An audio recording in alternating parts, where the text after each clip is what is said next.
Hi, I'm Hannah, and for my senior experience, I went to Haiti with John, Frankie, Kirsten, and Joanna, along with many other adults, totaling to a group of 20 people.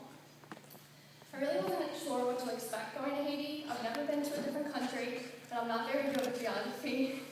I didn't know where it is, and all I knew is what I heard about it through the news and from Joanna.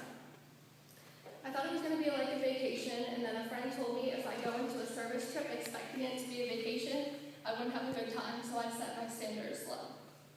When I finally arrived, I was surprised at what I saw.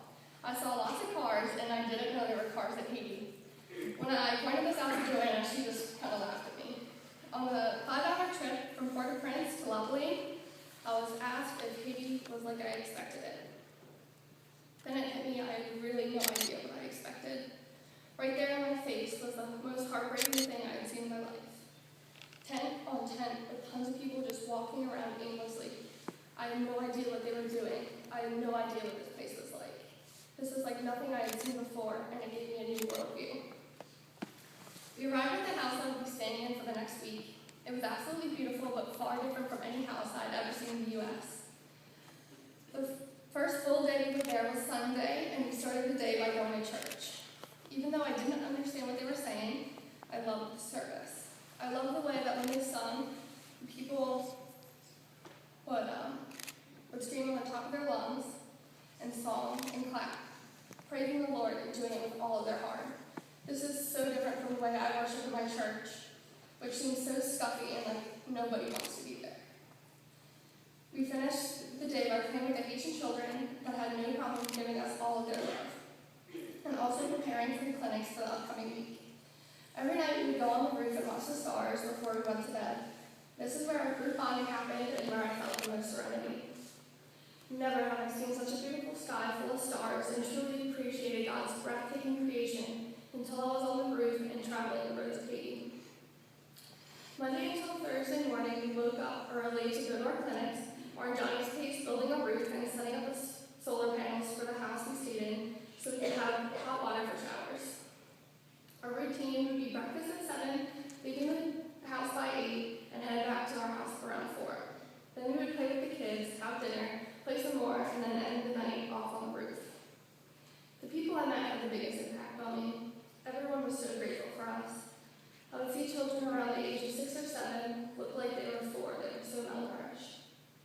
The children were so happy and so excited to be around us, and their smiles and laughter were so contagious. The children would chase after our Jeeps through the village and scream to us, and nothing made me happier on this trip than to see how appreciated I was. The people in the villages would dress up in their nicest clothes to look good for us. It was upsetting seeing that their nicest clothes were falling apart and that they were probably embarrassed.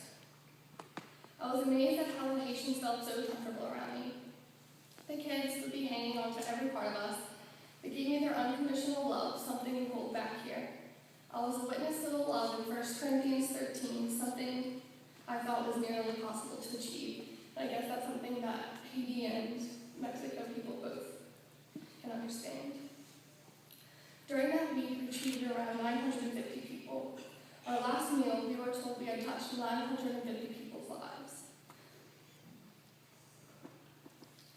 When it was the complete opposite, they touched mine. I was also a witness to God's beautiful creation of land and people.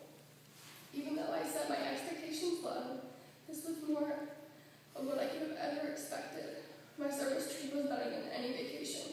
I learned so many things I can look out day to day. My heart had found joy as I served the beautiful people the world calls poor, but who seemed so rich in love to me. A quote by Katie Davis. You don't need to go to Haiti to change your life or change someone else's. I was blessed with this extraordinary experience. I would fully recommend that if you can serve abroad, take that opportunity. Day to day, there is always an opportunity to touch someone's life. Don't let it pass you. Thank you.